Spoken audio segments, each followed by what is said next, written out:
नमस्कार, आप देख रहे हैं प्रधान टीवी न्यूज। लंढौरा नगर पंचायत के सफाई कर्मियों की हड़ताल।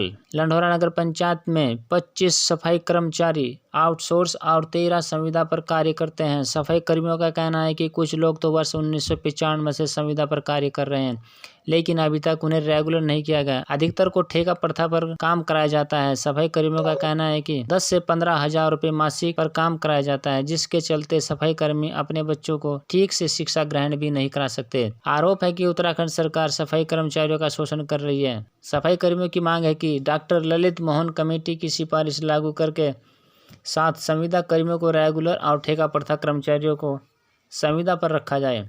यह भी मांग है कि पेंशन की घोषणा के साथ मृतक आश्रित नौकरी की प्रक्रिया लागू होनी चाहिए। प्रधान टीवी न्यूज के रिपोर्टर कमलजीत के साथ मेहरबान मलिक की रिपोर्ट। पर बैठे हैं और ये जब तक हमारी मांग पूरी नहीं होती, जब तक हम हड़ताल पर ही रहेंगे। चाहे हम जेल भेज दो, चाहे हम फांसी पर चढ़ा दो, हम बहुत दुखी हो गए, बहुत परेशान हो गए। यहाँ 1995 से लेकर आज तक भी कार्यकर्ता हैं जो काम कर रहे हैं मजदूर उसमें श्रेणी में ही। और ये काम ठेका प्रथा का नहीं होता। बिल्डिंग बनती है वो होता है ठेका, बिल्डिंग बन के चल भाई। ये हमारे जीते जी भी और मरने के बाद भी। तो ये नुक्ति जो इनकी नुक्ति होनी चाहिए, परमानेंट में होनी चाहिए इनकी नुक्ति, और ठेका प्रथा बंद होना चाहिए।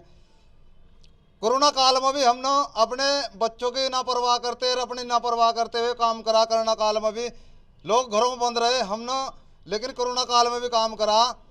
लेकिन पुष्कर श्री धामी मुख्यमंत्री हमारी बात को इधर सुन इधर काटे, हमारी बातों पर कोई ध्यान नहीं दिया जा रहा सरकार की तरफ से।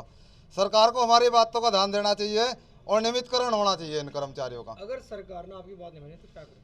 तो हम तो निश्चित के हड़ताल में बैठे जी। आप हमें जेल भेज दो, फांसी चढ़ा दो, सूली चढ़ा दो, कुछ भी कर लो, लेकिन हम आत्महत्या भी करने पर मजबूर हो। कर्मचारी यहाँ कितने कर्मचारी हमारे शिविर में मर जाते हैं, नाले में मर जाते हैं, उनकी कोई देख रेख नहीं, ना कोई सुनवाई है।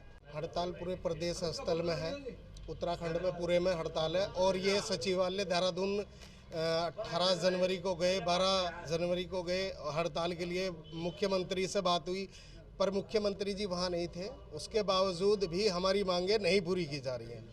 मांगे पूरी ना होने के उपलक्ष्य में अनिश्चित काल के लिए हमने हड़ताल कर दी है और तब तक रहेगी जब तक हमारी मांगे पूरी नहीं होती। अनिश्चित काल में हड़ताल करने की वजह यह है कि 10 साल जिस कार्य करते हुए हो गए, सरकार ने, हाई कोर्ट ने अभी आदेश जारी किया है, 10 साल जिस कार्य करते हुए हो गए हैं, वो आउटसोर्सिंग में हो या संविदा में हो, वो परमानेंट होना चाहिए। और इसी चीज़ पे हमारे अध्यक्ष विशाल बिरला जी, उन्होंने हड़ताल बिठाई है और हम इस हड़ताल को तब तक नहीं तोड़ेंगे जब तक 10 साल जिसे कार्य करते हुए हो गए हैं उसे परमानेंट नहीं किया जाएगा। तो ये हड़ताल नहीं खत्म होगी।